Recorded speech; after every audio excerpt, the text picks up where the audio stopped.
We're opening the phone lines now at 250-386-1161. Let's go to, it says Hollis Hodson is calling in on line 1. Hi, are you there? Hi, Adam. I am. Hello. How are you today? I'm well. Welcome to the program. Folks, Hollis is a candidate in the coming election, just for our listeners. Go ahead. Thanks. I was actually at the meeting. I was speaking on a different matter. It was a pretty full agenda with a lot of things happening. Yeah. Having said that, it was an interesting meeting, and I think what you've raised some really great points today. I don't know if I can address them all, but I have comments. Yeah. And I think at a high level, when you implement changes without understanding the impact of those changes, it's not okay. Yeah. And we're here, and the province has stepped in because there wasn't clarity and people didn't know. And as you point out, it's very expensive for everyone. Yeah. You know, developers, people building on their own properties, to keep going back and like around the cycle and around the cycle. It's baffling that the priority for staff when these changes initially came in wasn't so defined for us when we're at a council meeting what the actual boundaries are, what the definitions are, so that we can move forward on them with clarity for people. Because otherwise it's just creating a mess and a lot of fear and a lot of anxiety, and each one that's done, does it actually solve the problem and answer the question? So one of the things you brought up was, okay, we lost the funding at UVic, which is, I don't understand why that funding was withdrawn, because as you point out, saying that it's due to the change in the international student rules, so our domestic students don't count. I have 2 of those in my household, and they do count. Yeah, and they can't find housing, and they can't afford to live. And when you build more market housing defined as rentals that are going to go out for like 50 years, that are it's market rentals.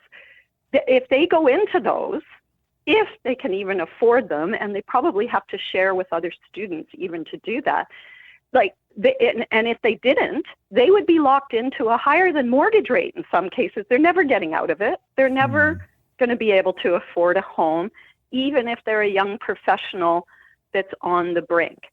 And then for the transit aspect of it, that's great, as long as you're moving only a couple kilometers, because, you know, if you need a transfer or you're heading out to the peninsula to work or any of those pieces, you're not getting to work. You know, my one son was caught up. He's nursing while he's attending school in the traffic jam yesterday.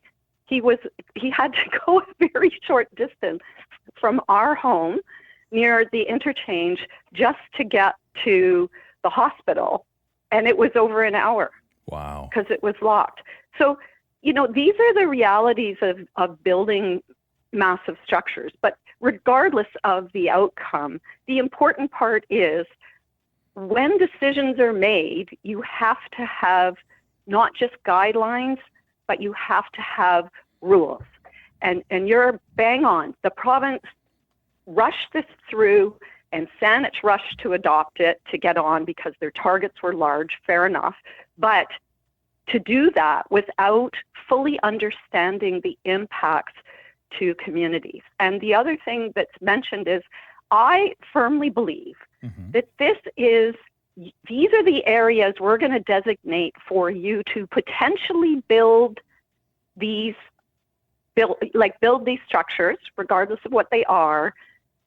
And you may maximize up to this much, which is more than it was before, but it's not a requirement. Here's a box. Does it make sense for you to do that there? What are the other impacts? Like the gentleman who has the solar panels, you know, he's doing everything right according to climate and environment. And he's lived there for a long time. He's probably invested a lot of money. And now it's like, oh, well, too bad, so sad. Like, those are factors because they are the neighborhood. Yeah. And maybe there should have been more work done. Like, or should you run shading models beforehand? Like, for council to be presented with a lot of these not the same, but similar types, market housing. And again, it's simple economics, supply, demand. We are seeing a change and a shift because there is a gap in the market. The market housing rental is getting saturated, but the affordable isn't. And if the argument is it's too expensive to build affordable housing, we have a different issue that we need to solve.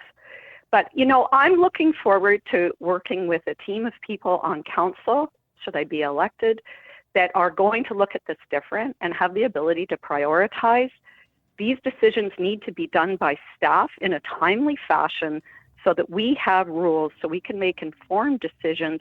And those rules are also transparent for people to easily find on the website. Because even in their GIS, which is great, it's often really difficult to layer and get to the answers of what you need to find specific environmental, transit-oriented areas, as well as SMU housing. When you try and put all of that together, it's not so simple on their queries the way the layers are done. Yeah, so that's my 2 cents. Yeah, because that was the issue that you were bringing up the other night. You were concerned about the environmentally sensitive Colquitt's River watershed and Panama Flats wetlands, and that was the subdivision with the SMU requirement, right? Yes. Yeah. No, 100%. Yeah. Yes, because let's face it, this isn't fuzzy logic. This is fact. Yeah. There was a subdivision application that was out there before the SMU legislation came in. Yeah. And the subdivision was pretty straightforward until the neighbors got a hold of it. And then all of a sudden, and again, community association president for the area, so that's why I was involved in it. Yeah. All of those neighbors spent considerable effort, got themselves together, communicated with us and said, so we have a lot of concerns. And a couple of them are young couples who have, purchased homes under a certain, I know people will say, oh my gosh, trees or whatever, but it's a laneway. It's not a major thoroughfare. It's on a very steep, I went out and walked the property. So, when you stand and look down, there's a retaining wall on the left and a steep, not that it was about that, but it was very much, the need of the one outweighs. And so then if you jump to trying to relax everyone on what's going to be built, in other words, it's only one home, but it was like 33.5% variance. That's ridiculous. You're not an RS4 lot. If you have to do that, you're an RS2, right? But you can't build as big a structure. So now you've got all these variances with, different conversation, but the principle is the same. Without clear what is the distance, what can you do it? Saying that you're not affecting watershed unless you're right at the watershed is not. These areas flood, and I think actually it was Judy Brownoff who brought that up. She lives in the area, she uses the area, and we've seen the floods. They go down and they flood the Colquitt's River, and they flood. There will be issues, but again, now we're approving something without understanding the downstream impacts. And then if you look at it from a different angle of, okay, well, we're going to say, forget about the subdivision, SMU, you can build a garden suite, you can move forward, you don't need to do anything.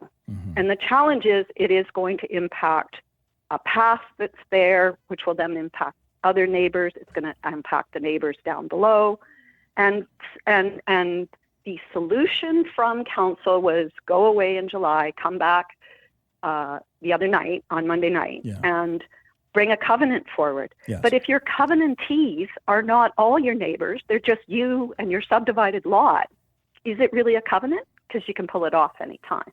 So again, the intent to move forward did not result in something that the community was happy about. People, so you could use those same concerns for any of these applications. Where are they? What are they doing? Shelburne Valley is another perfect example. They're going to put 6 stories in there. It's a basin. It's already prone to heat. Are you going to have impervious surfaces? Are you going to take into account, I think it's Todd Creek, there are environmentally watershed issues there. And I believe one of the applications last night might have affected, nope, I'm wrong. Sorry. Different, got a lot in Oh, it's okay. There's a Anyway, lot sorry. bouncing around there. That's fine. That's fine. I do appreciate it, though. Folks, this is Hollis Hodson calling in. She's also a candidate for Saanich Council. She spoke on an issue earlier this week at Saanich Council that had to do with the small and medium unit housing. That's SMU is the acronym that you sometimes heard. My apologies if I'm mistaken. That did move forward for the moment 6-2 with Councillors Brownoff and Bryce opposed. Or it would be 5-2 because Westhaver recused because she lives nearby, and it moved forward with Brownoff and Bryce opposed, right? Yes, correct. Okay. And I suspect Natalie for environmental, I don't know, I can't speak for her, but probably would have landed. I think it would have gone through, but it would have been probably a 5-4 if everybody was there. But again, we don't have magic wands to look at that. Just to be clear, it was a subdivision issue first, right? That smooth added complications. That's fair. Thank you. But thank you very much for having me and letting me speak on that. And have a great rest of your day. Absolutely. You too. Take care. Bye now. That's Hollis Hodson calling in. She was at the Saanich Council meeting earlier this week. And the issues that she raises, the concerns that she had, are held by a number of Saanich residents. Ultimately, she is among those vying for the vote of Saanich residents. Ultimately, I can tell you, well, I think we should do this. And I usually say that a lot on these airwaves. But with this election campaign, I think it's very important for all of us to understand the various sides, where people are coming from. And there are a lot of folks that are going to have concerns similar to that. The other side, of course, is an argument to be made. In this particular case, Westhaver recused because she lives nearby that particular subdivision application or that issue. It was Councillors Bryce and Brownoff that signaled their opposition. It moved forward otherwise, and Natalie Chambers was not there. I believe Councillor Chambers is on the record. Now, I don't know if this was hyperbole or if she was serious